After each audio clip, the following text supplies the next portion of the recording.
Afghanistan, the poorest country in South Asia. South Asia is home to some of the world's fastest-growing economies, including India and Bangladesh. However, the region also struggles with extreme poverty, political instability, and economic challenges. Among all South Asian nations, Afghanistan remains the poorest, facing severe economic hardship, low human development, and ongoing political turmoil. Why Afghanistan is the poorest country in South Asia? 1.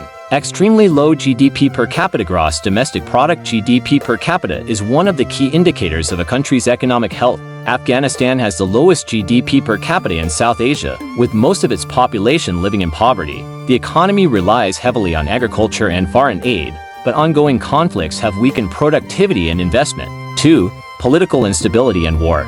For over 4 decades, Afghanistan has been plagued by wars, foreign interventions, and internal conflicts. The Soviet invasion in 1979, the US-led war post-9/11, and the Taliban's takeover in 2021 have all contributed to a fragile economy with little opportunity for long-term growth.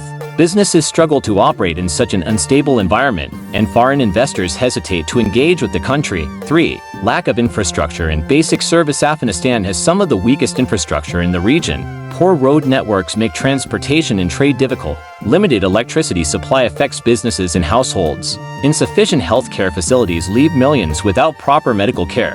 Without basic infrastructure, economic development remains stunted, and poverty continues to rise. 4.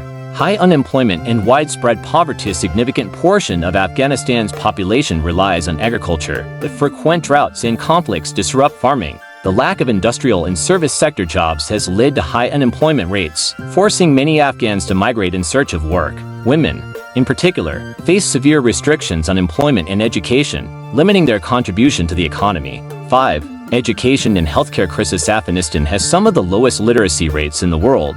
Decades of war have left schools destroyed and education neglected. The Taliban's restrictions on girls' education further worsen the situation, preventing half the population from gaining skills that could boost the economy. Similarly, the healthcare system is underfunded and struggling, with hospitals lacking essential supplies and trained professionals. 6. Sanctions and dependence on foreign aid. Since the Taliban regained power in 2021, Afghanistan has faced international sanctions and frozen financial assets, leading to an economic collapse. The country remains heavily dependent on foreign aid, but many countries have reduced their contributions due to concerns over human rights violations. Without sustained financial support, Afghanistan's economy remains in crisis.